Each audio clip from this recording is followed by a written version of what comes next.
challenge, there's a moment of doubt. A moment when the weight of expectations and the fear of failure can be overwhelming. But for these students, the journey through intramurals isn't just about competition. It's about resilience, growth, and the power of support.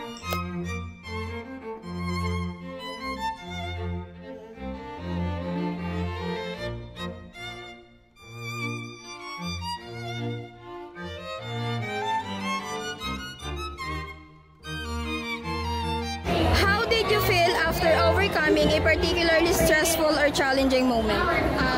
There are times na parang, ayun nga, nagkakaroon ng self-doubt or moment of weakness kapag malapit na yung competitions, especially if alam mo yung mga kalaban mo is magagaling. Like, parang na-overcome ko yon in times na, ayun nga, support from family, from friends, from teachers or props or organizers na mga nakasama naman during the play. What advice do you give to someone who is interested in intramurals but may be concerned about potential stress or mental health impact? Siguro magiging advice ko lang sa kanila is play lang with happiness, or like kung paano yung yung excitement yung puso mo, kumbaga wag mo isipin yung sasabihin ng tao, kundi maging masaya ka for you na nakakapaglaro ka and nagagawa mo yung gusto mo. And the next question po, can you share a time when social support helps you in managing stress during the game? Yes, lalo na nung pinakita ng pamilya ko yung support nila sa paglaro ko today. Especially kasama ko sila ngayon na manonood ng laban ko. Okay. Do you think having a strong team dynamics is important for mental resilience? Yes, syempre sa paglalaro kailangan mo pa rin ng teamwork or ng kasama para magkaroon ka ng lakas or tibay ng loob sa pagharap sa mga kalaban niya. Thank you. Her experience shows us that self-doubt is a natural part of any challenge, but it's the power of support that helps her rise above it. Whether it's family, friends, or mentors, they believe in you can often be the push you need to keep going. Sometimes, the best way to manage stress is by reminding why you started in the first place, because you love the game. Focusing on the joy of participant can keep you grounded when the pressure gets too heavy.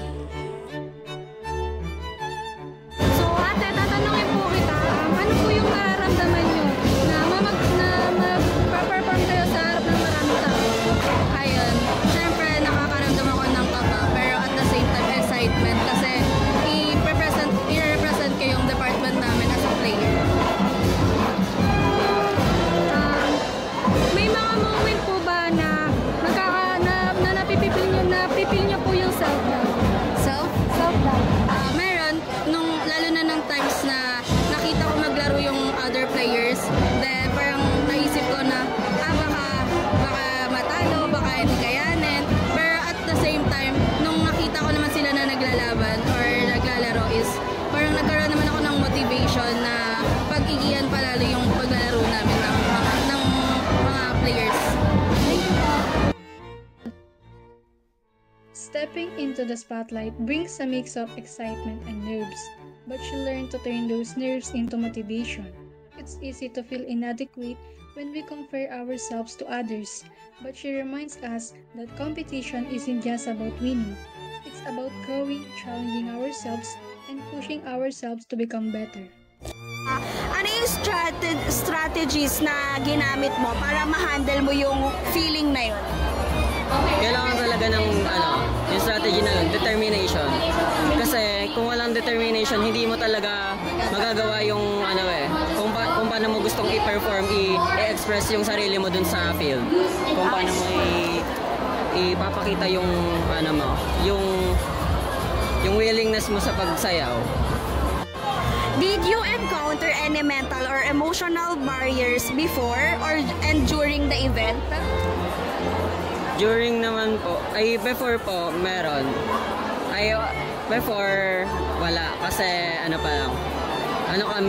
masaya pa kami nung kasi excited na kami perform. Pero nung during, meron na kasi, nagda-doubt na kami na what if mag-fate na kami dun sa may field na baka dumating sa point na baka lahat sa amin mahimatay na dun sa field. Pero thankful din kasi nairaos naman yung festival dance. Okay, tinong na-feel mo na nag-perform ka sa maraming tao? Kasi po, first time ko lang po yung mag-perform po sa festival kasi since kaka-grade 12 ko lang din po. Ano po siya, may halong excitement na determined ako na makasayaw doon kahit madaming courses na mas magagaling din sa festival dance. Number 2, ano yung moment na na-feel mo na na-overwhelm ka or self-doubt mo? Yung time na pag-apa ko dun sa fake grass kasi yung fake grass kasi kami, barefoot lang kami. Pag-apa ko namin dun sa fake grass, mainit po. Doon po kami nagkaroon po ng doubt na what if hindi po kami makapag-perform po ng ayos kasi mas magpo-focus po kami dun sa pain po na feel po namin dun sa pag-apak po.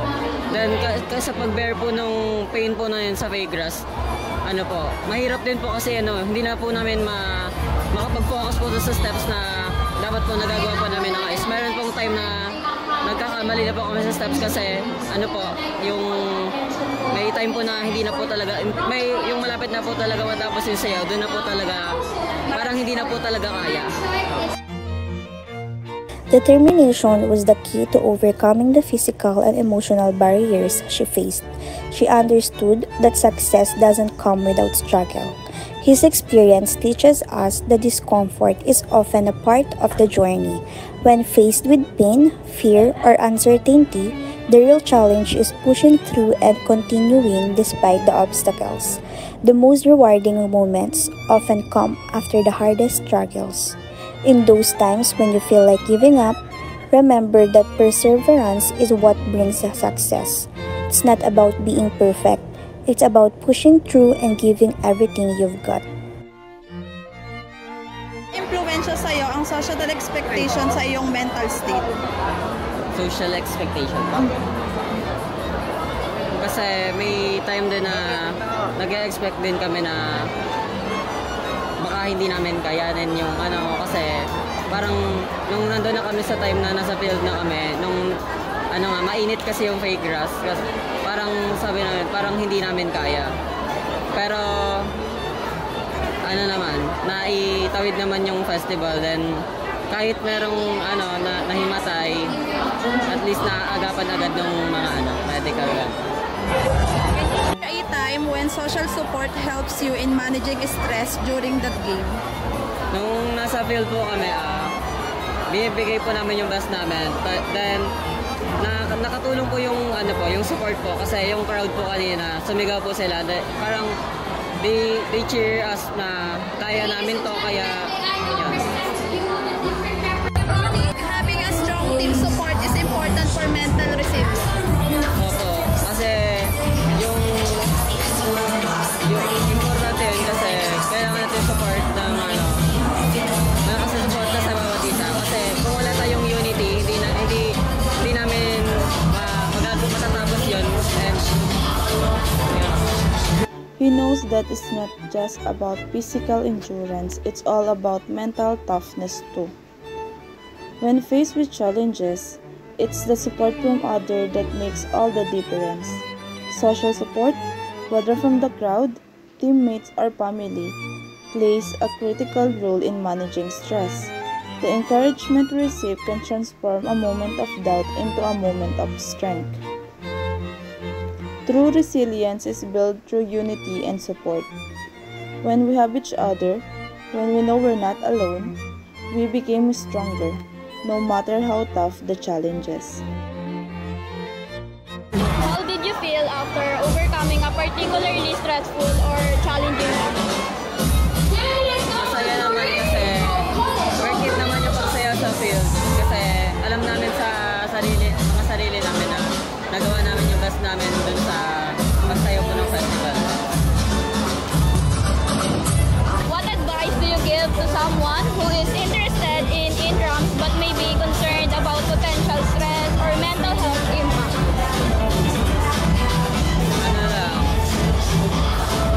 Lakas lang